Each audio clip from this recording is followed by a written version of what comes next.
যারা দুনিয়াতে বেঁচে থাকতে আল্লাহর অস্তিত্ব স্বীকার করে না, আল্লাহকে চ্যালেঞ্জ করে, আল্লাহকে বাদ দিয়ে যারা বলে আমরা ক্ষমতায় বসছি, আসি, হাফ সেঞ্চুরি, ডাবল সেঞ্চুরি, ক্ষমতা থেকে নামাতে পারে এমন কোনো শক্তি নাই, ঠিক কিনা বলে?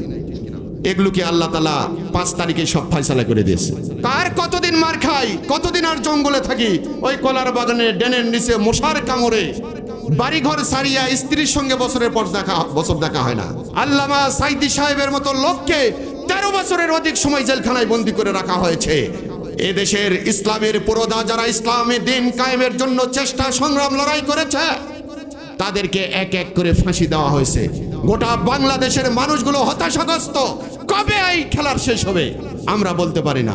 সকল ক্ষমতার উৎস, সকল ক্ষমতার মালিক আমি রব্বুল আলামিন।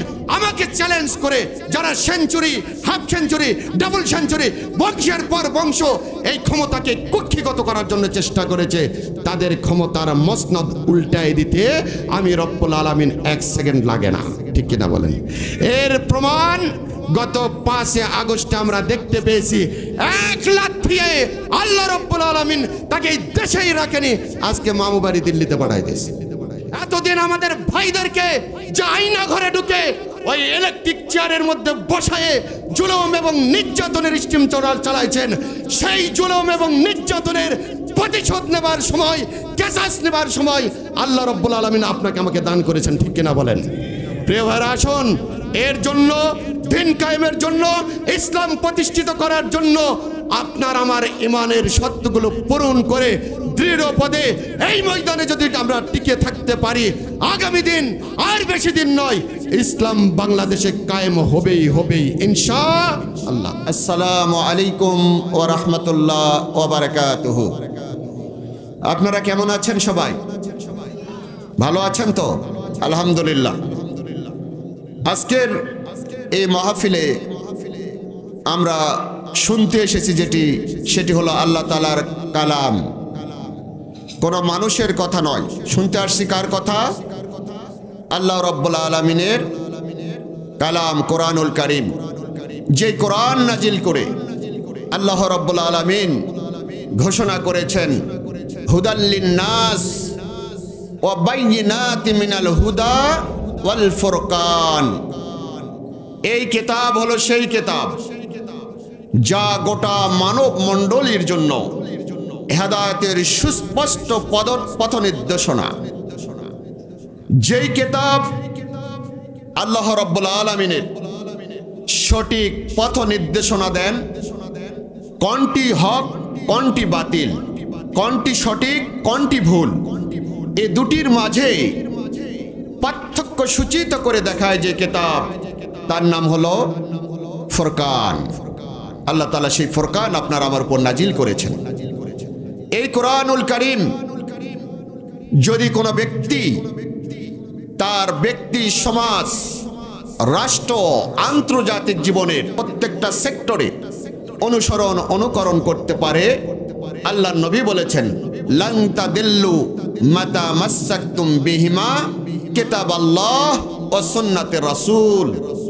সেই ব্যক্তিকে পৃথিবীর কোন দল, পৃথিবীর কোন নব্য, ফেরাউন, নমরুদ, শয়তান, নাস্তিক, মুরতাদ তাকে বিপদে নিয়ে যেতে পারবে না।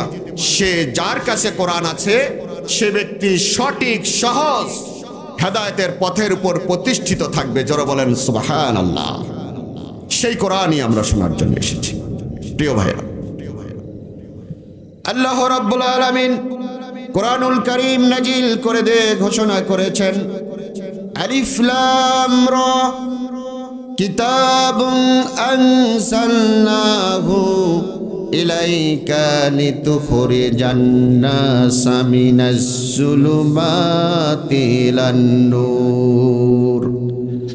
মহান রব্বুল আলামিন বলেছেন আলিফ লাম রা কিতাবুন আনসালনাহু ইলাইকা, হে নবী আমি তোমার প্রতি একটি কিতাব নাজিল করে দিলাম।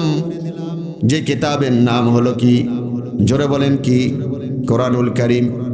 তোমার উপর একটা কিতাব নাজিল করলাম।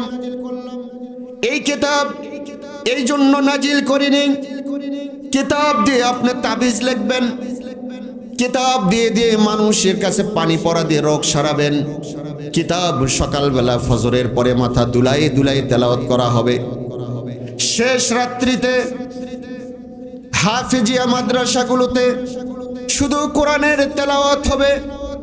এইটুকু করেই কোরআনের কাজ শেষ করা হবে। এই জন্য আমি নাজিল করি নাই, বরং এই কোরআনুল কারীম তোমার উপর নাজিল করা হয়েছে অন্ধকারের পথযাত্রী মানুষগুলো, যারা জাহিলিয়াতের পথে মানুষ হয়ে মানুষের দেখানো পথে, লেনিনের পথে, কার্ল মার্কসের পথে, মাও সেতুংয়ের পথে, ধর্মনিরপেক্ষতাবাদীদের পক্ষে মানুষের জীবন পরিচালনা করার জন্য যত মানব রচিত বিধি বিধান তৈরি করা হয়েছে, এই বিধি বিধানগুলো অনুসরণ করে যে মানুষগুলো বিপদের মধ্যে সামিল হয়েছে, সঠিক পথ বাদ দিয়েছে, আলোর পথ হারিয়ে ফেলেছে, অন্ধকারের পথযাত্রী হয়েছে, জাহিলি পথে নিজের জীবন পরিচালনা করে লোকগুলো জাহান্নামের দিকে এগিয়ে যাচ্ছে।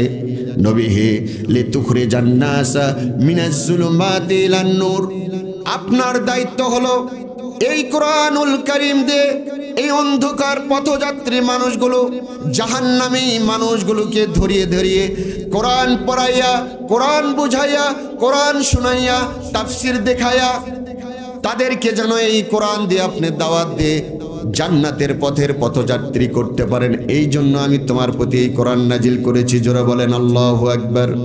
কিন্তু বাস্তবে তো তা নেই। আজকে কোরআনের দায়িত্ব হলো আপনার আমার বাবা মারা গেছে, জানাজা পড়ায় দেন, 3 দিন পরে কবরের পরে দোয়া, বিশাল বড় মজলিসে আয়োজন, 4টা গরু, 10টা মহিষ, 5টা খাসি, বিশাল বড় আয়োজন করা হচ্ছে। আয়োজন নিয়ে আমার ফতোয়াবাজি আমি করছি না, কিন্তু কোরআনের কাজ শুধু এতটুকুই নয়। কোরআনের কাজ হলো কোরআন দিয়ে আপনি ব্যক্তি জীবন সাজাবেন, সমাজ জীবন সাজাবেন, রাষ্ট্রীয় জীবন পরিচালনা করবেন, এমনকি আন্তর্জাতিক জীবন পর্যন্ত পরিচালনা করবেন। এই জন্য রব্বুল আলামিন কোরআনুল কারীম আপনাকে আমারে দান করেছেন। আল্লাহ রব্বুল আলামিন কোরআনুল কারীমের মধ্যে ঘোষণা করে দিয়েছেন, ওয়ানাজ্জালনা আলাইকাল কিতাবা তিবয়ানাল লিকুল্লি শাইইন হুদাও ওয়া রাহমাতাও ওয়া বুশরা লিল মুসলিমিন। আল্লাহ রাব্বুল আলামিন বলেছেন, নবী হে, আপনার প্রতি আমি একটা কিতাব নাজিল করলাম। এই কিতাব হলো সেই কিতাব, যেই কিতাব ব্যক্তি সমস্যা, সামাজিক সমস্যা, রাষ্ট্রীয় সমস্যা, আন্তর্জাতিক সমস্যা, অর্থনৈতিক সমস্যা, শিক্ষানীতির সমস্যা, চিকিৎসা নীতির সমস্যা, বিচার নীতির সমস্যা, সকল সমস্যাগুলোর সমাধান করার জন্য তিবিয়ান করে পাঠিয়ে দিলাম কোরআন। এই কোরআন হলো সকল সমস্যার জন্য মহা ঔষধ। জোরে বলেন আল্লাহু আকবার। সব সমস্যার সমাধান দিতে পারে। সব সমস্যার সমাধান কে দিতে পারে? ধর্ম নিরপেক্ষতাবাদ সব সমস্যার সমাধান দিতে পারেনি, যার কারণে এখানে তৈরি হয়েছে জালেম, মুরতাদ, নাস্তিক। কার্ল মার্কস শান্তি দিতে পারেনি, লেনিন শান্তি দিতে পারেনি। শান্তির পথ একটি, সেই পথের নাম কি? ইসলাম। ইসলাম কমপ্লিট কোড অফ লাইফ। ইসলাম হলো একটা পরিপূর্ণ জীবন ব্যবস্থা। ইসলাম নট অনলি এ রিলিজিয়ন। ইসলাম শুধুমাত্র একটা ধর্মের নাম নয়, but also complete code of life. এটি একটি পরিপূর্ণ জীবন ব্যবস্থার নাম। প্রিয় ভাইরা আমার, তাহলে আমাদের ফিরে আসতে হবে কোথায়? কোরআনের পথে, কোরআনের দেখানো পথে ফিরে আসতে হবে। আমি কোরআনুল কারীমের আজকের এই মাহফিলে আপনাদের জন্য একটি আয়াত তেলাওয়াত করেছি, সূরা আন-নিসার 136 নম্বর আয়াত। এই আয়াতে কারিমাকে সামনে নিয়ে আমরা সামান্য কিছু সময় পাব, আমরা কিছু শিক্ষা গ্রহণ করার জন্য চেষ্টা করব ইনশাআল্লাহ। ওমা তাওফিকি ইল্লা বিল্লাহ। আল্লাহ রাব্বুল আলামিন মানব জাতির হেদায়েতের জন্য 30 পারা কোরআন, 6600 কতটি আয়াত? 66টি আয়াত। কিছু কম বেশ হয়, কেউ কেউ 2 আয়াত মিলে একটা বলেছেন। এজন্য 66 জায়গার কিছু কম বেশি হয়, কিন্তু কোরআন 30 পারা, এটা ঠিক আছে, ঠিক কি না বলেন? এই গোটা কোরআনই আপনার আমার বিশ্বাস করা দরকার আছে না নাই? না কিছু মানবো কিছু মানবো না? টোটাল মানা দরকার আছে না? না আংশিক মানবো? গোটা কোরআন মানা দরকার, গোটা কোরআন বুঝা দরকার, গোটা কোরআনের উপরে ঈমান রাখতে হবে। আল্লাহ রাব্বুল আলামিনের সেই হেদায়েতের গ্রন্থ কোরআনুল কারীমের 6666টি আয়াতের মধ্য থেকে একটি আয়াতকে আমি আপনাদের সামনে তেলাওয়াত করেছি। আল্লাহ রাব্বুল আলামিন এই আয়াতে আপনাকে আমাকে কি মেসেজটাই দিচ্ছেন সেটি উপস্থাপন করার জন্য চেষ্টা করছি।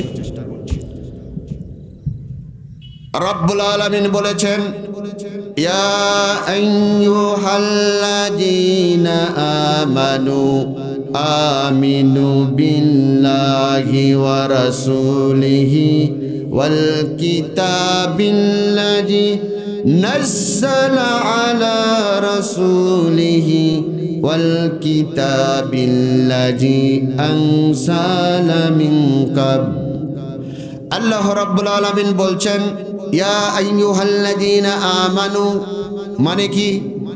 ইয়া আইয়ুহাল্লাযীনা আমানু, ইয়া দিয়ে ডাক দিয়েছেন, হে আমানু মানে ঈমানদারগণ, তোমরা যারা আমার প্রতি বিশ্বাস স্থাপন করেছ, ঈমান এনেছ, শুনে নাও। আমিনু বিল্লাহ, তোমরা আবার ঈমান আনো কার প্রতি? আল্লাহর প্রতি ঈমান আনো।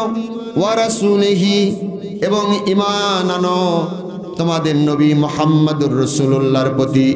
ওয়াল কিতাবিল্লাযী নাযালা আলা রাসূলিহি, এবং তোমাদের রাসূল নবী মুহাম্মদুর রাসূলুল্লাহর উপর যেই কিতাব নাজিল করা হয়েছে কোরআনুল কারীম, সেই কোরআনের উপর তোমরা ঈমান আনো। এরপরে বলা হলো আল্লাযী আনসালা মিন ক্বাবল, তোমাদের নবীর পূর্বে যত কিতাব এসেছে সব কিতাবের উপর ঈমান আনো। জোরে বলেন আল্লাহু আকবার। তাহলে ঈমান আনা লাগবে কার উপরে? 1 নম্বরে কার উপরে? আল্লাহর উপরে। 2 নম্বর রাসূলের উপরে। 3 নম্বর রাসূলের উপর যে কিতাব নাজিল হয়েছে সেই কিতাবের উপরে। 4 নম্বর রাসূলের পূর্বে যে সমস্ত নবী এবং রাসূল এসেছেন তাদের উপরও ঈমান আনতে সেই কিতাবগুলোকেও মেনে নিতে হবে। কিতাব ঈমান থাকবে যেটা আল্লাহর কিতাব, ওইটা অনুসরণ করা লাগবে না। অনুসরণ হবে কোন কিতাব? কোরআনুল কারীম। প্রিয় ভাইরা, আচ্ছা বলেন তো, এখানে যে বাচন ভঙ্গি, আল্লাহ ডাক দিলেন প্রথমে কাদেরকে?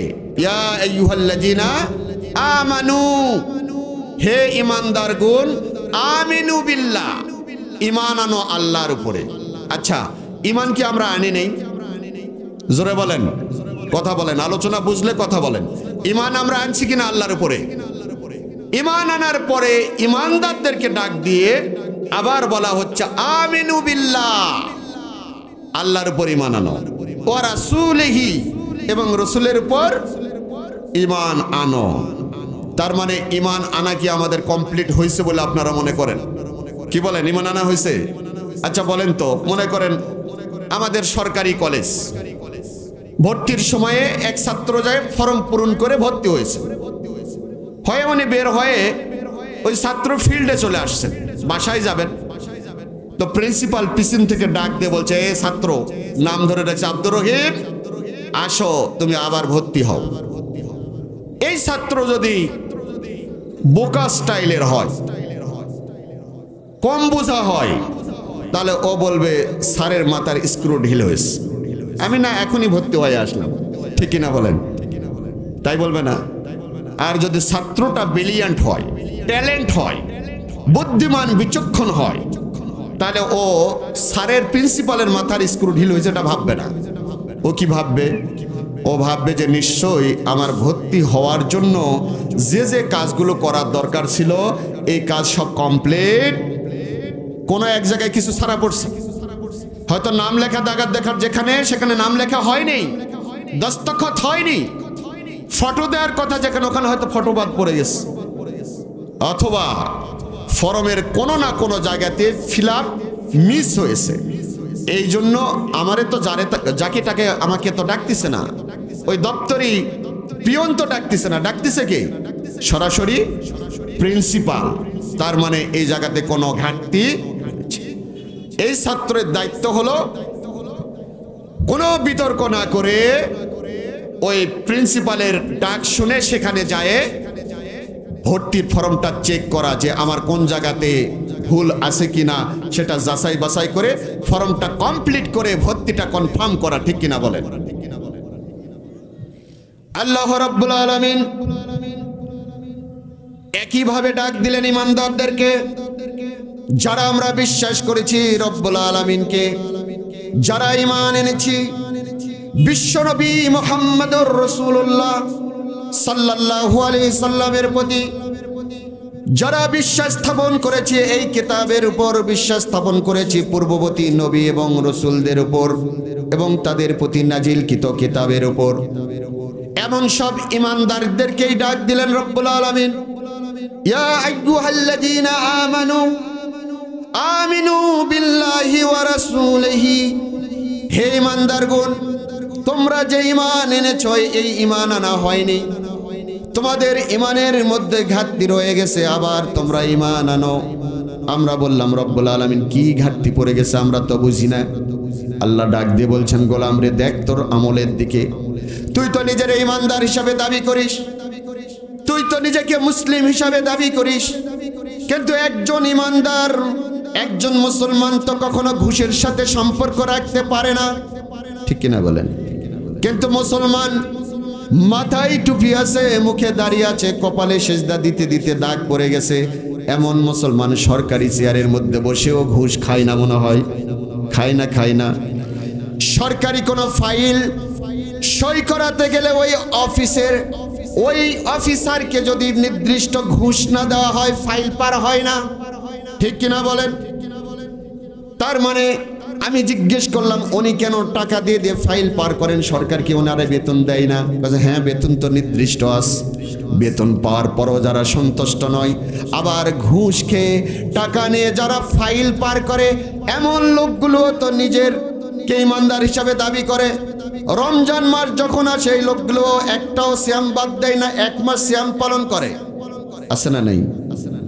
এমনকি রমজান মাসে তো সামনে দেখবেন যারা অফিসার তারা বলে যে এখন তো রমজান মাসে খরচাপাতি বেশি, ইফতার করতে যত খরচ, শেষ বেলায় ভালো তরকারি ছাড়া খাওয়া যায় না, আগে ঘুষ 200 দিয়েছেন এখন 500 করে দেন। তাই কিনা বলেন?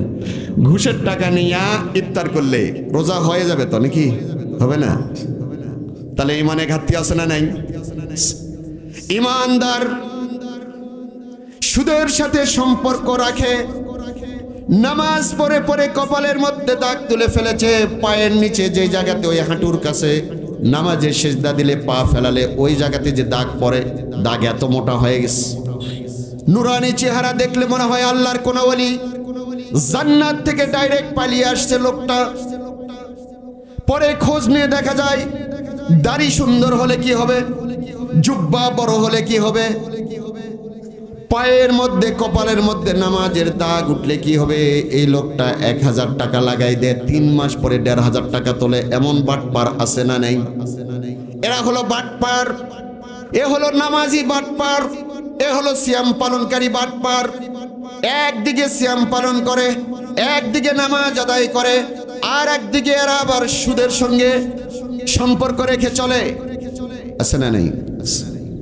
তাহলে ইমানে ঘাটতি আছে তো? আছে না? এই জন্য রব্বুল আলামিন ডাক দিয়ে বলছেন, ইয়া আইয়ুহাল্লাযীনা আমানু আমিনু বিল্লাহি ওয়া রাসূলিহি। আল্লাহ তাআলা বলছেন, গোলাম রে তুই যে ঈমান আনছিস এই ঈমান আনা হয়নি, আবার নতুন করে ঈমান আন, ঈমানটারে পরিচ্ছন্ন কর। যে ঈমান আনার পরনে দৃঢ় পদে দাঁড়িয়ে থাকবা, ইসলামের উপরে, কোরআনের উপরে তোমার জীবন গেলে যাবে, কিন্তু ঈমান পরিত্যাগ করবা না। এমন ঈমান তোমারে আনতে হবে যে ঈমান আনার পরে তোমার আর সুদের সাথে কোনো সম্পর্ক থাকবে না। ঈমান আনার পরে নামাজ কাজা হবে না। ঈমান আনার পরে তোমার যুবতী মেয়েটি বোরকা ছাড়া বাহিরে বের হতে পারবে না। কি বলেন? আছে না নেই? খুব বড় হুজুর, সারাদিন নামাজ ছাড়া না এক ওয়াক্ত, পরেশগার লোক নিজের, কিন্তু ওনার মেয়ে যখন বাইরে যায় তখন বোরকা পরে না, চুল ছেড়ে দিয়ে যায়, আছে না নেই? তাহলে কি ইমানদার হওয়া হয়েছে? এমন বহু রহ আমাদের সমাজে। এই জন্য রব্বুল আলামিন বলেছেন, ইয়া আইয়ুহাল্লাযীনা আমানু আমিনু বিল্লাহি ওয়া রাসূলিহি, তোমার ইমানের মধ্যে ঘাটতি আছে, অনেক ঘাটতি রয়েছে, ঘাটতিগুলো পূরণ করে দাও। কারণ ইমানদারকে যখন ইসলাম কায়েমের জন্য আহ্বান করা হয়, ইসলাম প্রতিষ্ঠিত করার জন্য যখন আহ্বান করা হয়, তখন তারা নাক ছেটকিয়ে যায়। এটা তো রাজনীতি, এটা তো অমক তমক নানানটা বলে পাশ কেটে যাওয়ার মতন ইমানদার আছে না নাই? সুতরাং এই ইমান দিয়ে কাজ হবে না। যে ইমান 15 বছর জালেমদের নির্যাতন সহ্য করতে পারে না, এমন ইমানদারদের ইমানের পোক্ততা এখনো আসেনি, ঠিক কিনা বলেন? এই 15 বছরের জুলুম নির্যাতনে বহুজন ইসলামী লেবাস বাদ দিয়েছে, পোশাক বাদ দিয়েছে, দাড়ি কেটে ফেলেছে, ইসলামী আন্দোলন থেকে যতটুকু ছিল পরিত্যাগ করে বলল, বাবা আপাতত তোমাদের সাথে আমাদের কোনো সম্পর্ক নাই, যদি ভালো সময় কোনো দিন আসে আবার দেখা হবে, গুড বাই বলে চলে গেছে। এরকম লোক বুঝি নাই? বহু লোক আছে। তার মানে ইমানের ঘাটতি আছে কিনা? আপনি যেমন করে গুড বাই দিয়ে চলে গেলেন, এমনটা যদি ভয় করে জালেমের আতঙ্কে যদি ইসলাম থেকে দূরে চলে যাওয়া যেত, ইসলামী আন্দোলন থেকে দূরে চলে যাওয়া যেত, ইসলামী সংগঠন থেকে দূরে চলে যাওয়া যেত, তাহলে সেই পন্থাটা মনে হয় হযরত বেলাল রাদিয়াল্লাহু আনহু গ্রহণ করতে পারতেন না। কি বলেন, পারতেন কিনা? জুলুম এবং নির্যাতনের স্টিম রোলার চালানো হয়েছে সারাদিন গালায় রশি লাগিয়ে। মক্কার কাফের যুবকগুলো বালি, উত্তপ্ত বালির উপরে, পাথরের উপরে তারা টেনে হিসড়ে নিয়ে গেছে। চোকা চোকা পাথরের কোনাগুলো লেগে হযরত বেলাল রাদিয়াল্লাহু আনহুর পিঠের চামড়া ছিল না, কেটে টুকরো টুকরো হয়ে গেছে, রক্ত প্রবাহিত হয়েছে। সারাদিন ঘুরে নিয়ে আসার পরে লোকটা যখন ক্লান্ত সালান্ত, আর মনে হয় বাঁচবে না, প্রায় মৃত্যু মৃত্যু অবস্থা, শাহাদতের পর্যায়ে চলে যাচ্ছে। এমত সময় তার বুকের উপরে প্রচন্ড বড় পাথর চাপা দেওয়া হলো, ওই সূর্যের দিকে মুখ করে দেওয়া হলো, পাগুলো রশিদে বাঁধে দেওয়া হলো, হাতগুলো পিছনে বাঁধিয়ে দেওয়া হলো। এরপরে বেলালকে বলা হলো, তুমি যদি মুহাম্মাদের দল পরিত্যাগ করো, মুহাম্মদকে যদি পরিত্যাগ করো, ইসলামের দল পরিত্যাগ করো, যেমন কাফের ছিলে, যেমন বাতিল পন্থায় তুমি ছিলে, আবার যদি সে পন্থায় ফিরে আসো, আমরা তোমারে কথা দিলাম রে বেলাল, তোমার শরীরের এখনো যতটুকু ক্ষত হয়েছে এটা সারা যায়, কোনো টাকা লাগবে না, বিনা টাকায় হাসপাতালে ভর্তি করানো হবে, তোমারে বিনা পয়সায় চিকিৎসা দেওয়া হবে, তোমারে সুস্থ করে দেওয়া হবে। তুমি কি মুহাম্মদকে পরিত্যাগ করতে পারবা? তুমি কি আল্লাহকে পরিত্যাগ করতে পারবা? কি বলেন? বেলাল কি প্রস্তাব গ্রহণ করেছিলেন? বেলাল রাদিয়াল্লাহু আনহু বলেছিলেন, যত রিমান্ডে নেওয়া পারো নাও, যত পিটতে পারো পিটো, যতক্ষণ পর্যন্ত এ দেহে প্রাণ থাকবে ততক্ষণ পর্যন্ত একটি কথাই বলে যাব, আহাদ আহাদ আহাদ, লা ইলাহা ইল্লাল্লাহু মুহাম্মাদুর রাসূলুল্লাহ। আমি যে জাহিলিয়াতকে বাদ দিয়ে সত্য পথের সন্ধান পেয়েছি, আমার এই বুকে এক ফোঁটা রক্ত থাকা পর্যন্ত, এই ধমনীতে এক ফোঁটা রক্ত প্রবাহিত হওয়া পর্যন্ত আমি কখনো ইসলাম পরিত্যাগ করতে পারবো না, ঠিক কিনা বলেন? একইভাবে জুলুম এবং নির্যাতনের স্টিম রোলার চালানো হয়েছিল। হযরতে খাব্বাব বিন আরত রাদিয়াল্লাহু আনহু কোনো অপরাধ ছিল না, তার মালিকের নাম ছিল আনমার। সংবাদ পেয়েছেন গোপন, গোপন সংবাদের ভিত্তিতে জানতে পারলেন তারই চাকর, তারই কাজের লোক কিনা গোলাম খাব্বাব বিন আরত রাদিয়াল্লাহু আনহু কর্মকার ছিলেন, মালিকের অধীনে তিনি লোহা পিটাইয়া অস্ত্র শস্ত্র বানাতেন। সেই গোলাম নাকি মুহাম্মদের দলে নাম লেখায়েছে, ইসলামী আন্দোলনে নাম লেখায়েছে। সংবাদ পাওয়ার পরে আনমার আসলেন, তখন হযরত খাব্বাব বিন আরত রাদিয়াল্লাহু আনহু উনুনের মধ্যে লোহা গরম করতে দিয়েছিলেন, লোহাটা আগুনের আকার ধারণ করেছে। এসে জিজ্ঞেস করলেন তার মনে, খাব্বাব শুনতে পেলাম তুমি নাকি মুহাম্মদের দলে নাম লিখিয়েছ, তুমি নাকি ইসলাম কবুল করেছ, তুমি নাকি বাপ দাদার ধর্মকে পরিত্যাগ করেছ। খাব্বাব বিন আরত বললেন, মনিব আমার যা শুনেছেন সঠিক, বহুদিন অপেক্ষা করলাম, মনে করলাম আপনি জ্ঞানী গুণী মানুষ, আপনি ইসলাম কবুল করলে আমার জন্য ইসলাম কবুল করাটা সহজ হয়ে যায়। কিন্তু অনেকদিন অপেক্ষা করলাম, আপনি তো ইসলাম কবুল করলেন না, বরং বারবার মুহাম্মদুর রাসূলুল্লাহর বিরোধিতা আপনি করতে শুরু করলেন। সর্বশেষ চিন্তা করলাম আমার হিসাব তো আমারই দিতে হবে, আপনার হিসাব তো আপনি দিবেন। আপনার দিকে তাকিয়ে থেকে কেন আমি ইসলাম থেকে দূরে থাকবো? এই জন্য সিদ্ধান্ত নিলাম আপনারে জানাবো না, ইসলাম কবুল করে ফেলবো। মুহাম্মদের দরবারে গিয়েছিলাম, কালেমা পড়ায় নিয়েছি, কালেমাতুশ শাহাদাত পড়ায় সাক্ষ্য দিয়েছি এক আল্লাহ ছাড়া আর কোনো মাবুদকে আমি মানি না। জোরে বলেন আল্লাহু আকবার।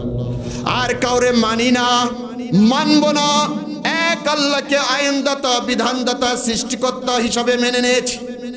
মুহাম্মদুর রাসূলুল্লাহ তার পক্ষ থেকে তার বান্দা এবং রাসূল হিসাবে তারেও মেনে নিয়েছি। আল্লাহু আকবার। বললেন মানমার, বললেন এ খাব্বাব তুমি রে আমার কাছ থেকে অনুমতি না নিয়ে যে ইসলাম কবুল করেছ, এর পরিণতি কি তুমি জানো? খাব্বাব বললেন এর পরিণতি জানা আমার দরকার নেই, যত পরিণতি হোক না কেন সব কিছু এ দেহ এ প্রাণ সহ্য করবে, কিন্তু মুশরিকি ধর্মের উপর থেকে ওই জাহান্নামের লেলিহান অগ্নিশিখার মধ্যে আমি ডুবতে পারবো না, আমি ওই নির্যাতন সহ্য করতে পারবো না।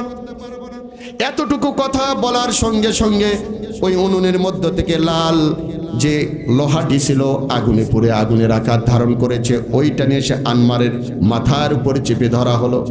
সঙ্গে সঙ্গে চুলগুলো উঠে গেল, মাথার চামড়া উঠে গেল, পিঠের মধ্যে সেক দেওয়া হলো, পিঠের চামড়া উঠায় গেল, পিটতে শুরু করা হলো, চতুর্দিকে কিল ঘুষি লাথি। এরপরও শেষ করলো না জুলুম এবং নির্যাতন।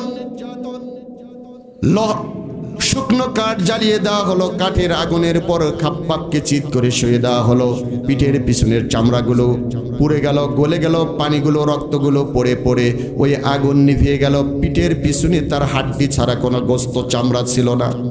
এত জুলুম নির্যাতন সহ্য করলেন, কিন্তু ঈমান থেকে দূরে গেলেন না, ঈমানের পথে তারা অটুট থাকলেন। তার মানে তাদের ঈমান সঠিক কিনা? আল্লাহ রাব্বুল আলামিন এমন ঈমান আনার জন্য আমাদেরকে নির্দেশনা দিচ্ছেন।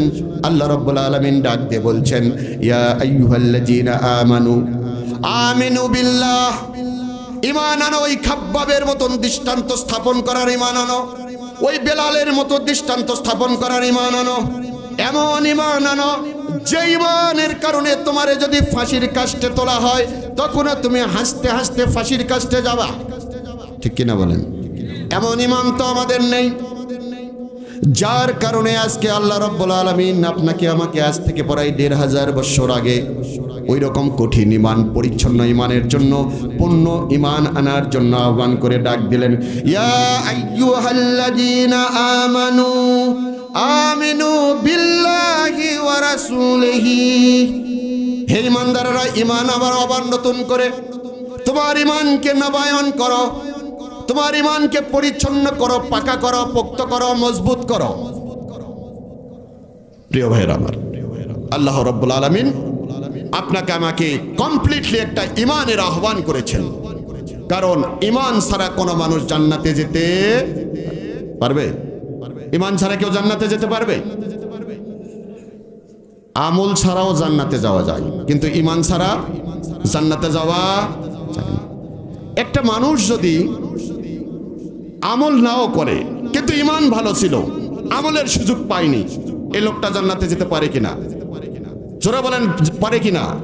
কিন্তু লোকটা অনেক ভালো ভালো আমল করেছেন, বাট ঈমান পরিচ্ছন্ন ছিল না, ঈমানে ঘাটতি ছিল, এই লোকটা কোথায় যাবে? জাহান্নামে যাবে। ঈমানের ঘাটতি থাকলে, ঈমানের মধ্যে শিরক থাকলে সেই লোকটি জাহান্নামে যাবে। কিন্তু আমলের ঘাটতি থাকলে, ঈমান যদি পরিপূর্ণ থাকে, পরিচ্ছন্ন থাকে, তাহলে এই লোকটা জান্নাতে যাওয়া সহজ।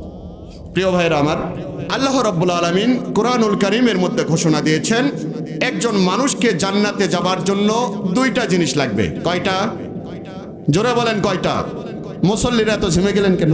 একটু সাউন্ড টাউন দেন, তাহলে নয় বোঝা যাবে যে আপনারা আলোচনা শুনতেছেন। ঠিক কিনা বলেন? আল্লাহ রাব্বুল আলামিন বলছেন, ইন্নাল্লাযীনা আমানু ওয়া আমিলুস সলিহাতি লাহুম জান্নাতুন তাজরি মিন তাহতিহাল আনহার যালিকাল ফাউজুল কাবীর। আল্লাহ রাব্বুল আলামিন ডাক দিলেন, ইন্নাল্লাযীনা আমানু, হে ঈমানদারগণ, আমিলুস সালিহা, তোমরা কিনো করো, ঈমান আনো আর আমলে সালেহ করো, লাহুম জান্নাতুন তাজরি মিন তাহতিহাল আনহার যালিকাল ফাউজুল কাবীর। তোমরা যদি ঈমান আনো, আমলে সালেহ করতে পারো, ঈমান আর আমলে সালেহ এই দুইটি কাজ করতে পারবেন যারা, লাহুম, তাদের জন্য রয়েছে জান্নাতুন তাজরি, এমন একটা জান্নাত যে জান্নাতের নিচ দিয়ে প্রবাহিত হচ্ছে সতত প্রবাহিত ঝর্ণাধারা, যালিকাল ফাউজুল কাবীর। আর এটাই হলো তোমাদের জীবনের সবচেয়ে বড় সফলতা। জোরে বলেন আল্লাহু আকবার। তাহলে ঈমানের সফলতা কয়টা?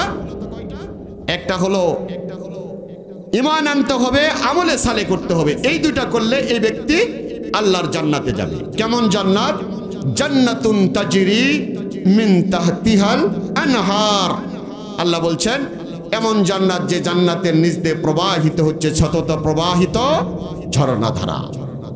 প্রিয় ভাইরা, এখন একজন মানুষ জান্নাতি হবার জন্য এই আয়াতে কারিমা প্রমাণ করে যে দুইটা জিনিস লাগবে, ঈমান লাগবে আর আমলে সালেহ লাগবে। আমলে সালেহ আছে কিন্তু ঈমান নাই, লোকটা জান্নাতে যেতে পারবে না। কিন্তু আমলে সালেহ করার তেমন সুযোগ হয়নি, কিন্তু ঈমান ছিল লোকটার, এই লোকটা জান্নাতে যেতে পারবে। দলিল বুখারীর হাদিস। আল্লাহ নবী উহুদের যুদ্ধের দিকে যাচ্ছেন, রসুল তৈরি করলেন 1000-এর বাহিনী, কাফেররা সাথে নিল কয় হাজার? 3000-এর বাহিনী। এই 3000 কাফেররা নিয়ে গেল, রসুল 1000 নিয়ে রওনা দিলেন। মাঝপথে টুপি পরা মুনাফিক, ইসলাম বিরোধী, কোরআন বিরোধী আব্দুল্লাহ ইবনে উবাই ইবনে সলুল 300 জন নিয়ে পিছন থেকে এবাউট টান পালিয়ে গেল। থাকলো কতজন ভাই? 700 জন। এই 700 জন নিয়ে উহুদের প্রান্তরে লড়াই করার জন্য গেছে। কাফেররা গেছেন কতজন? 3000 জন। বিজয় হওয়ার কথা কাদের? সংখ্যায় যেহেতু ওদেরই বেশি, তাই কিনা বলেন? কিন্তু বিজয়ের মালিক কে? আল্লাহ রাব্বুল আলামিন। এখন এই যুদ্ধে কাফেররা যে গেল 3000, এখানে ইহুদি মুশরিক বিভিন্ন ধর্মের লোকজন ছিল। তাদের মধ্যে একজন ইহুদি ছেলে তখনও ইসলাম কবুল করেনি, এর নাম হলো আসওয়াদ আর রাই, কালো রাখাল, ছাগল চারাতেন, জন্মের মতো কালো। এই লোকটা ছাগল চারিয়ে বাসায় ফিরছেন। ফিরার পরে বাসায় এসে দেখেন যে পুরুষ মানুষ, সাবাল লোক যারা কেউ নেই, সবাই গেছে উহুদে মুহাম্মাদের বিরুদ্ধে লড়াই করার জন্য। তাই গেলেন, স্ত্রীকে ডাক দিয়ে বললেন, স্ত্রী আমার ভাইরা কোথায়? বললেন তারা তো গেছেন উহুদের প্রান্তরে মুহাম্মাদের বিরুদ্ধে লড়াই করার জন্য, যুদ্ধ করার জন্য গেছেন। চাচির কাছে যে বললেন, চাচা কোথায়? চাচি বলছেন তোমার চাচাও গেছে মুহাম্মাদের বিরুদ্ধে লড়াই করার জন্য উহুদের প্রান্তরে। ভাবিদের কাছে যে বললেন আমাদের ভাইরা কোথায়? চাচতো ভাইদের খোঁজ খবর নিলেন, কেউ নেই, সবাই গেছে উহুদের প্রান্তরে লড়াই করার জন্য। আসওয়াদ আর রাই চিন্তা করলেন, বাড়িতে না পারলে ছোট বাচ্চাগুলো ছাড়া আর মহিলা মানুষ ছাড়া কেউ নাই, সবাই ঐক্যবদ্ধ হয়ে মুহাম্মাদের বিরুদ্ধে যুদ্ধ করার জন্য গেছে। তাহলে আমি তো সবার লোক মানুষ, আমি তো মেয়েও নয়, নাবালেগও নয়, তাহলে আমি কেন বাড়িতে থাকি? অস্ত্রটা বের করেছেন, তরবারি, নাঙ্গা তরবারি নিয়ে উহুদের দিকে রওনা হয়েছেন। যাচ্ছেন আর চিন্তা করছেন, আজকে এই তরবারি দিয়ে যেহেতু পড়ে যাচ্ছে, আমার টার্গেট হবে ইসলামের ঝান্ডাবাহী মুসলমানদের নবী মুহাম্মদুর রাসূলুল্লাহর কাল্লাটা আমি কেটে দিব আজকে। জোরে বলেন নাউজুবিল্লাহ। এই নিয়ত করে উহুদের দিকে এগিয়ে যাচ্ছেন। কাছে চলে গেছেন এবং উহুদের প্রান্তরের কাছে হঠাৎ করে মনের মধ্যে উদয় হলো, কেন আমি মুহাম্মাদের কাল্লা কাটবো? মুহাম্মদ কি কোনো খারাপ মানুষ? বলেন তো, মুহাম্মদ কি খারাপ মানুষ? এরপরে মুহাম্মদকে গালি দেওয়ার লোক আছে না নাই? মুহাম্মদ রাসূলুল্লাহকে গালি দেয় এমন মুসলমানের সন্তান আছে না নাই? ওই যে বিগত সরকারের সময়, কিসের চত্বর এটা? ঢাকায় শাহবাগের চত্বরে ব্লগাররা আপনার আমার নবী মুহাম্মদুর রাসূলুল্লাহর সঙ্গে মা খাদিজাতুল কুবরার অবৈধ সম্পর্কের কথা তারা ব্লগের মাধ্যমে প্রচার করেছে। জোরে বলেন নাউজুবিল্লাহ। আল্লাহ রসুলকে তারা জিনাকার বলেছেন। জোরে বলেন নাউজুবিল্লাহ। রসুলকে বিভিন্নভাবে দুনিয়াবি নেতা বলেছেন। রসুলের 11টি বিবাহ নিয়ে তারা প্রশ্ন তুলেছেন। রসুলকে বিভিন্ন প্রকার অপমানজনক শব্দগুলো ব্যবহার করেছেন। এদের নামের আগেও মুসলমানদের নামের চিহ্ন আছে, এদের বাপের নামও মুসলমানদের নাম। এমন কাফিরগুলো নামে মাত্র মুসলমান, এমন মুনাফিকগুলো নামে মাত্র মুসলমান। এমন লোকের অভাব বাংলাদেশেও নাই, ঠিক কিনা বলেন? এই লোক চিন্তা করলেন মুহাম্মদুর রাসূলুল্লাহ তো কোনো অন্যায় কাজ করে নাই, আমারেও তো কখনো খারাপ কিছু বলেনি, আমার গোষ্ঠীদেরকেও কখনো গালিগালাজ করেনি। মুহাম্মাদের চেয়ে উত্তম কোনো মানুষ তো এই পৃথিবীতে আগেও ছিল না, বর্তমানে নেই।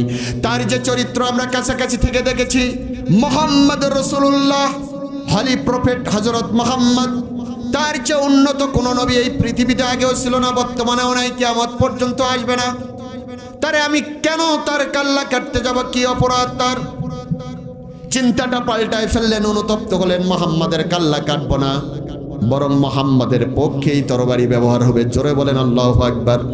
অনুতপ্ত হলেন, অন্তরে ঈমান জাগরিত হতে শুরু করলো। এর মধ্যেই চিন্তা করতে করতে উহুদের প্রান্তরে প্রায় পৌঁছে গিয়েছেন। বিশ্বনবী মুহাম্মদ রাসূলুল্লাহর সঙ্গে দেখা। আল্লাহ রাসূলকে সালাম দিয়ে বললেন, ইয়া রাসূলুল্লাহ, ইয়া হাবিবাল্লাহ, আমি হলাম আসওয়াদ আর রাই, কালো রাখাল। আমি ইহুদির সন্তান, আমি ইহুদি। এসেছিলাম এই তরবারিটা নিয়ে আপনার কাল্লাটা কাটার জন্য, কিন্তু কেন নিয়তটা যেন চেঞ্জ হয়ে গেল, আমার ভিতরে ঈমান পয়দা হয়ে গেছে। আমি আর আপনার বিরুদ্ধে এই তরবারি ব্যবহার করব না।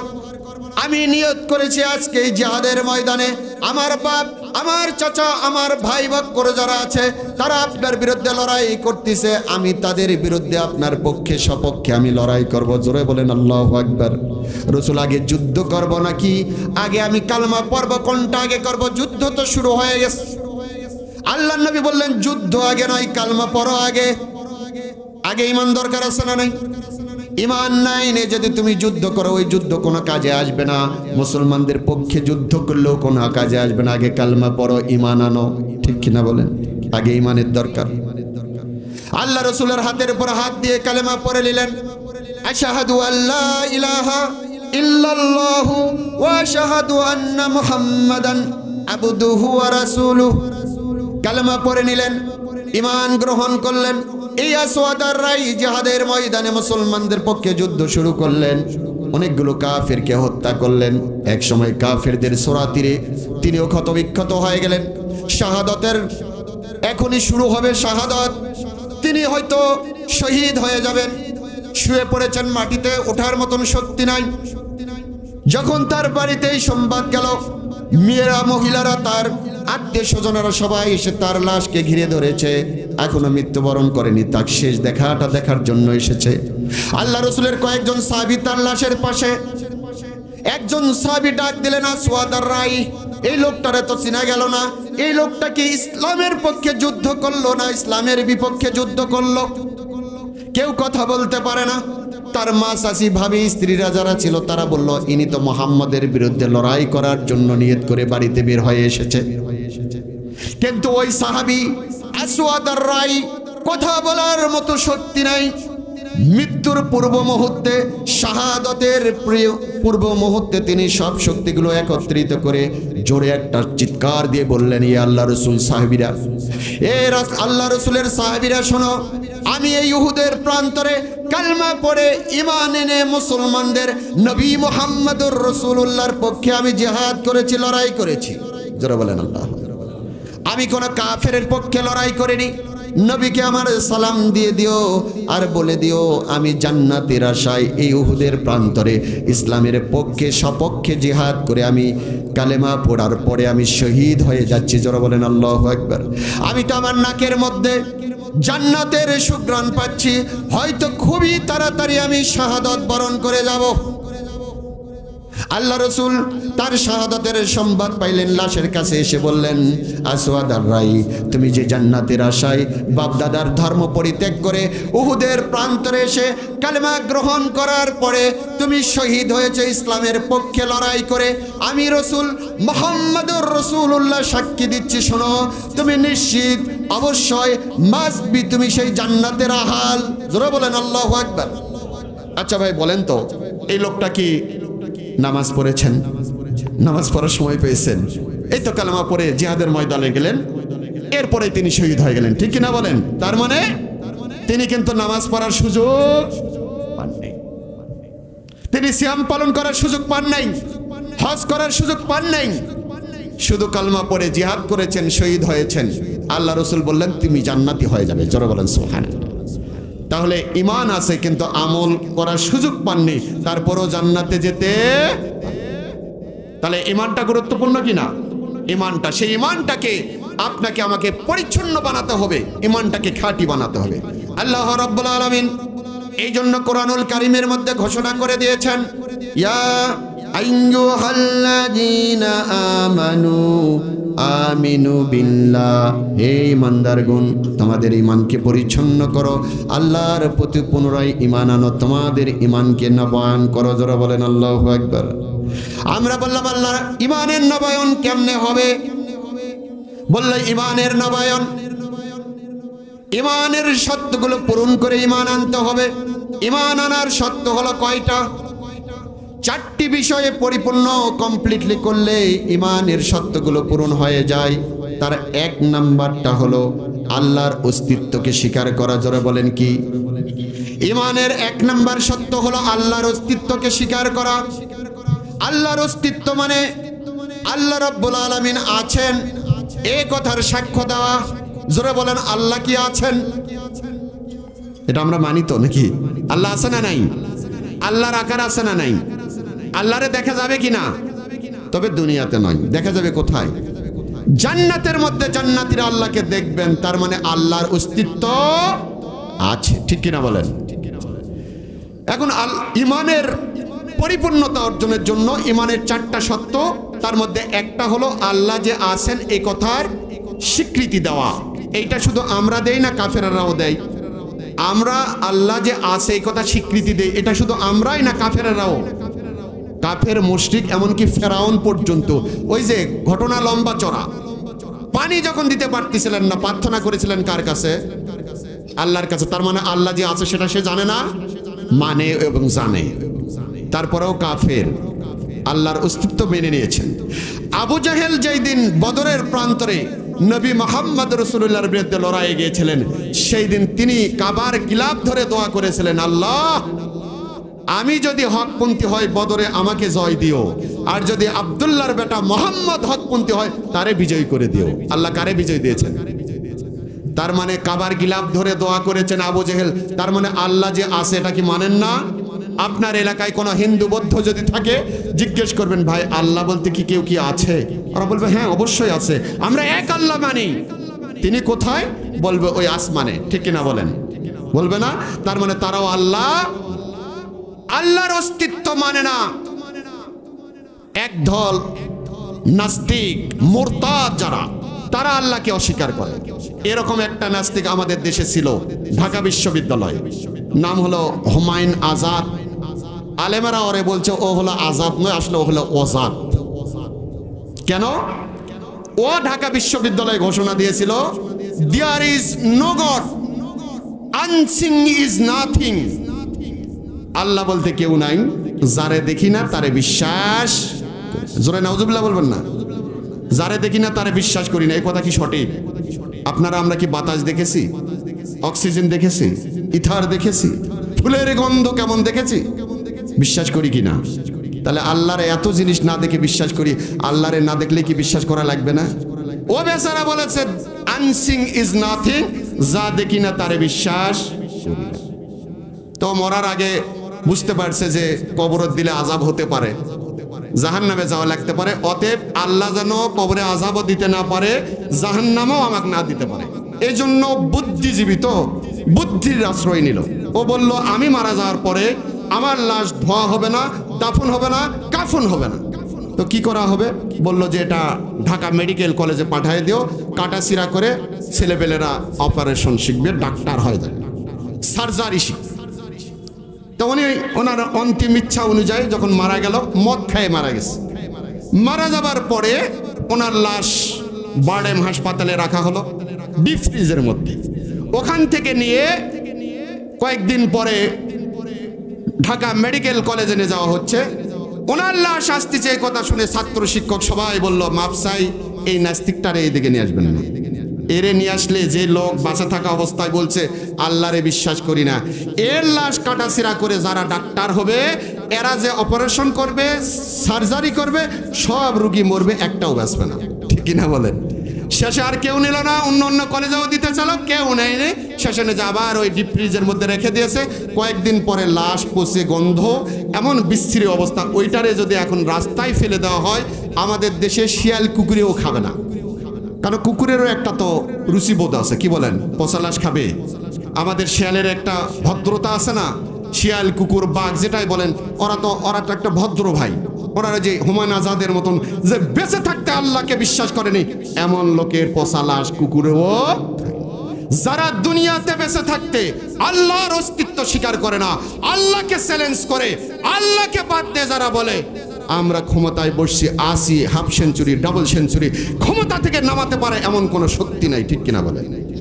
এগুলোকে আল্লাহ তাআলা 5 তারিখে সব ফয়সালা করে দিয়েছে। কি 5 আগস্টে করে দেয় নাই? চ্যালেঞ্জ করে এরা আল্লাহকে। আল্লাহ বলেছেন না, চ্যালেঞ্জ করো না। আন্নাল কুওয়াতা লিল্লাহি জামিয়া, সমস্ত ক্ষমতার মালিককে। তাহলে 1 নম্বর হলো ইমানের সত্য পূরণের জন্য 1 নম্বর সত্য, যেটা 4টা সত্যের মধ্যে 1 নম্বরটা হলো আল্লাহর অস্তিত্বকে স্বীকৃতি দেওয়া। আল্লাহ আছেন এটা মেনে নেওয়া। আমরা সবাই মেনে নিয়েছি তো? 1। 2 নম্বর বলা হচ্ছে আল্লাহর গুণাবলীকে মেনে নেওয়া। আল্লাহর যে গুণ আছে, সিফাত আছে, এটাকে মেনে নেওয়া। আল্লাহর গুণ আছে না নাই? আল্লাহর সিফতি নাম কয়টা ভাই? 99টা আছে না? তার মধ্যে একটা হলো রাজ্জাক, তিনি হলেন রেজেক দাতা। আল্লাহ হলেন রেজেক দাতা, সন্তান দাতা, চাকরির উন্নতি দাতা। এইটা যদি আমরা বুঝতাম, তাহলে কি মাজারে পড়ে থাকতাম? মাজারে 3টা মুরগি জবাই করে নিয়ে পোলাও দিয়ে, এখন মাজারে সেজদা দিয়ে বলছে বাবারে একটা পোলা দে, একটা পোলা দে। পোলা দেওয়ার মালিক মাজার আলা না আল্লাহ? পোলা দিতে পারেন কে? চাইতে হবে কার কাছে?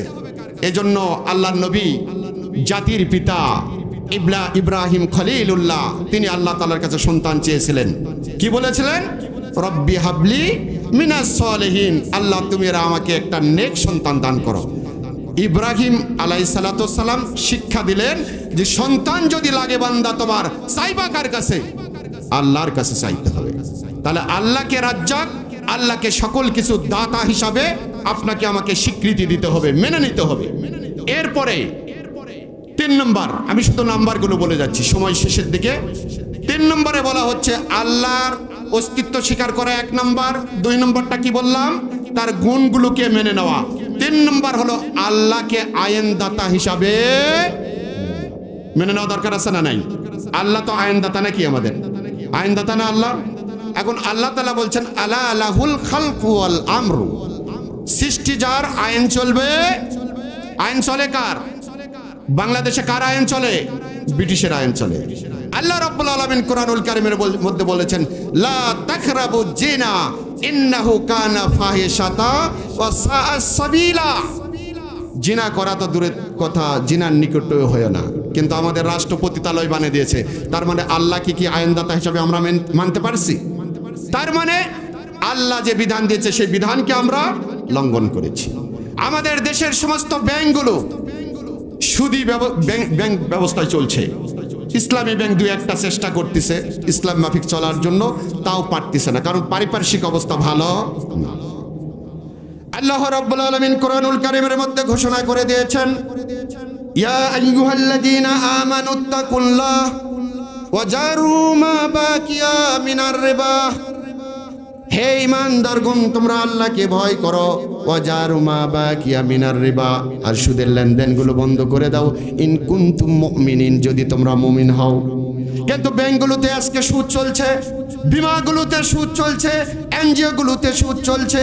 এই সুদের পক্ষে যারা আছে তাদের পক্ষেও আমাদেরও সমর্থন আছে, ঠিক কিনা বলেন? তার মানে আল্লাহ যে সুদের বিরুদ্ধে আয়াত নাজিল করে দিয়েছেন, এই আয়াতে এসে আল্লাহকে আমরা আইনদাতা হিসাবে মানতে পারিনি, ঠিক কিনা বলেন?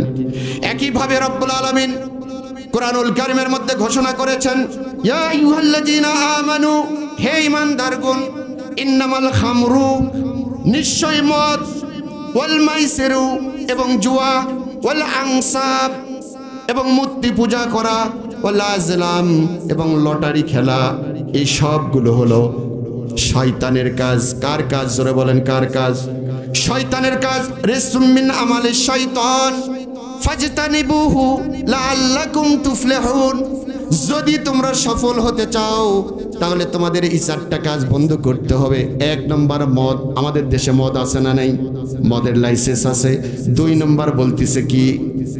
1 নম্বর হলো মদ, 2 নম্বর হলো জুয়া। জুয়া বুঝি নাই, ক্যাসিনো মনে হয় নাই। মন্ত্রীরা ক্যাসিনো খেলে, আর গ্রাম পর্যায়ে তাস দিয়ে জুয়া চলে। বিভিন্ন মেলাগুলোতে একই অবস্থায় চলছে। এরপরে বলা হচ্ছে আনসাব, মূর্তি পূজা থেকে দূরে থাকো। ইমানদারেরা মূর্তি পূজা করে কিনা? করে না তো নাকি? কাফের মুশরিক যারা আছে ওরা মূর্তি পূজা করুক, ওদের ধর্ম ওরা পালন করুক, আমাদের কোনো আপত্তি নাই, আমরা দাওয়াত দেব তাওহীদের দিকে। কিন্তু মুসলমান হয়ে যখন মরে মরে বাবার মূর্তি তৈরি করে রাখে, 21শে ফেব্রুয়ারি যখন হয় পা পর্যন্ত মূর্তির গালায় যখন মালা পরে দেওয়া হয়, আমাদের কোমলমতি ছাত্র ছাত্রী ভাইদেরকে নিয়ে যায় 21শে ফেব্রুয়ারি, 16ই ডিসেম্বর, 26শে মার্চ নম করায়। এমন দৃশ্য মনে হয় 15 বছর আমরা দেখি নেই। তার মানে মুসলমানের সন্তানগুলোকে পূজা করানো হচ্ছে, ঠিক কিনা বলেন? এরপরে রাজলাম, লটারিও আমাদের দেশে চালু রেখে দিয়েছে। আল্লাহ রাব্বুল আলামিন বলছেন, যদি সফলতা চাও বান্দা, এই শয়তানের কাজগুলো বন্ধ করে দাও, এক আল্লাহর আইন মেনে চলো। 4টা কাজ চালু করে রেখে আমরা এখন দোয়া করতেছি আল্লাহর কাছে সফলতার জন্য। রব্বানা আতিনা ফিদ দুনিয়া হাসানাতাও ওয়া ফিল আখিরাতি হাসানাতাও ওয়া কিনা আযাবান্নার। দোয়া শোনা নাই? এখন দোয়া করছি। মদ চালু রাখছি রাষ্ট্রের মধ্যে, সমাজের মধ্যে। জুয়া আছে, মূর্তি পূজা আছে, লটারি আছে। এই 4টা চালু রাখলে আল্লাহ বললেন এইটার থেকে যদি দূরে না থাকো, সফলতা চাইলেও সফলতা পাবা না। সারাদিন মুনাজাত করে হুজুর, কিন্তু কবুল হয় না, ঠিক কিনা বলেন? কেমনে কবুল হবে ভাই? কবুল হওয়ার রাস্তাই তো বন্ধ। আপনি আমার মতন মুসল্লিরাই তো ওই মুশরিকদের পক্ষে, ঠিক কিনা বলেন? এখন এগুলো বন্ধ না করলে তো দোয়া কবুল হবে না। তাহলে আল্লাহ তাআলাকে আইনদাতা হিসাবে মেনে নিতে হবে। এটা হলো 3 নম্বর সত্য। মানে 4 নম্বর সত্য সর্বশেষ, আল্লাহ রাব্বুল আলামিন যে সকল ক্ষমতার মালিক, এইটা মনে প্রাণে মেনে নেওয়া। কি বলেন? আল্লাহর ক্ষমতা আছে না নাই? ক্ষমতা আছে। আমাদেরকে জিজ্ঞেস করতেছিল যে কবে আর হবে। আমরা বলতে পারতেছিলাম যে পারিপার্শ্বিক অবস্থা তো ভালো নয়। আমরা তখন একটা জবাব দিচ্ছিলাম যে আল্লাহ যেই দিন চাইবে, এছাড়া তার কোনো উপায় ছিল না। ছিল তার কতদিন মার খাই, কতদিন আর জঙ্গলে থাকি, ওই কলার বাগানে ডেনের নিচে মশার কামড়ে বাড়িঘর সারিয়া স্ত্রীর সঙ্গে বছরের পর বছর দেখা হয় না। এরকম মুরব্বীগুলো মাসের পর মাস স্ত্রী সন্তান রেখে জেলখানার অন্ধকার কুটিরিতে দিন রাত্রি অতিবাহিত করেছে, ঠিক কিনা বলেন? আল্লামা সাইদি সাহেবের মতো লোককে 13 বছরের অধিক সময় জেলখানায় বন্দী করে রাখা হয়েছে। এ দেশের ইসলামের পুরোধা যারা ইসলামী দিন কায়েমের জন্য চেষ্টা সংগ্রাম লড়াই করেছে, তাদেরকে এক এক করে ফাঁসি দেওয়া হয়েছে। গোটা বাংলাদেশের মানুষগুলো হতাশাগ্রস্ত, কবে এই খেলার শেষ হবে আমরা বলতে পারি না। ওরা বলছিলেন, বাবা তোমরা একটু আত্মসমর্পণ করো, বাতিলের কাছে কম্প্রোমাইজ করো, আর তোমরা পারবা না, কত আর মার খাবা, কত জেল খাটবা। আমরা কোনো জবাব দিতে পারিনি। কিন্তু আল্লাহ তাআলা বলছেন, আন্নাল কুওয়াতা লিল্লাহি জামিয়া, সকল ক্ষমতার উৎস, সকল ক্ষমতার মালিক আমি রব্বুল আলামিন। আমাকে চ্যালেঞ্জ করে যারা century, half century, double century, বংশের পর বংশ এই ক্ষমতাকে কুক্ষিগত করার জন্য চেষ্টা করেছে, তাদের ক্ষমতার মসনদ উল্টায় দিতে আমি রব্বুল আলামিন 1 সেকেন্ড লাগে না, ঠিক কিনা বলেন? এর প্রমাণ গত 5 আগস্টে আমরা দেখতে পেয়েছি। 1 লাথিয়ে আল্লাহ রাব্বুল আলামিন তাকে দেশেই রাখেনি, আজকে মামু বাড়ি দিল্লিতে পাঠাই দিয়েছে। ওখান থেকে এখন উল্কি ফুলকি মারতেছে, মাঝে মাঝে বলতেছে আসবো আসবো। তা আমরাও বলতেছি আসেন, আপনিও আসবেন, টুপ করে ধরে আমরাও খাঁচায় ঢোকাবো নাকি? এতদিন যে খাঁচায় আমাদেরকে থুয়েছেন সেই খাঁচায় আপনাদের থাকতে হবে। এতদিন আমাদের ভাইদেরকে যে আয়না ঘরে ঢুকে ওই ইলেকট্রিক চেয়ারের মধ্যে বসায়ে জুলুম এবং নির্যাতনের স্টিম চালাইছেন, সেই জুলুম এবং নির্যাতনের প্রতিশোধ নেবার সময়, কেসাস নেবার সময় আল্লাহ রাব্বুল আলামিন আপনাকে আমাকে দান করেছেন, ঠিক কিনা বলেন? প্রিয় ভাইরা, আসুন, এর জন্য, দিন কায়েমের জন্য, ইসলাম প্রতিষ্ঠিত করার জন্য আপনার আমার ইমানের সত্যগুলো পূরণ করে দৃঢ় পদে এই ময়দানে যদি আমরা টিকে থাকতে পারি, আগামী দিন আর বেশি দিন নয়, ইসলাম বাংলাদেশে কায়েম হবেই হবেই ইনশাআল্লাহ। পারা যাবে? তাহলে ইমানের সত্য কয়টা বলেছি আমি সমাপনী দিচ্ছি। 1 নম্বর 4টি সত্য। 1 নম্বর হলো আল্লাহর অস্তিত্বকে স্বীকার করা। 2 নম্বর আল্লাহর গুণগুলোকে মনে প্রাণে মেনে নেওয়া। 3 নম্বর আল্লাহর আইন এবং বিধানগুলো, আদেশ এবং নিষেধগুলো পুঙ্খানুপুঙ্খানুভাবে মেনে চলা, বাস্তবায়নের জন্য চেষ্টা করা। 4 নম্বর হলো আল্লাহ যে সর্বময় ক্ষমতার মালিক, তিনিই মানুষকে ক্ষমতা দেন, তিনিই তাকে সম্মান দেন, তিনিই তাকে অপমানিত করেন, তার কাছ থেকে ক্ষমতা তিনি আবার ছিনায় নিতে পারেন। এইটা মনে প্রাণে মেনে নেওয়া। সৌরজগৎ, বিশ্বজগৎ, আসমানের জগৎ, মাটির নিচের জগৎ, সকল জগৎকে তিনি পুঙ্খানুপুঙ্খানু সুনিপুণভাবে পরিচালনা করছেন যিনি, তিনি হলেন মহা ক্ষমতার অধিকারী আল্লাহ রাব্বুল আলামিন। আপনাকে আমাকে আল্লাহ রাব্বুল আলামিনের এই যে ইমান গ্রহণের জন্য, ইমানের পরিপূর্ণতার জন্য, ইমানের পরিচ্ছন্নতার জন্য যে 4টি সত্যের কথা আমরা শুনলাম, এই 4টি সত্য পূরণ করে আপনার আমার ইমানকে মজবুত করার তৌফিক দান করুন।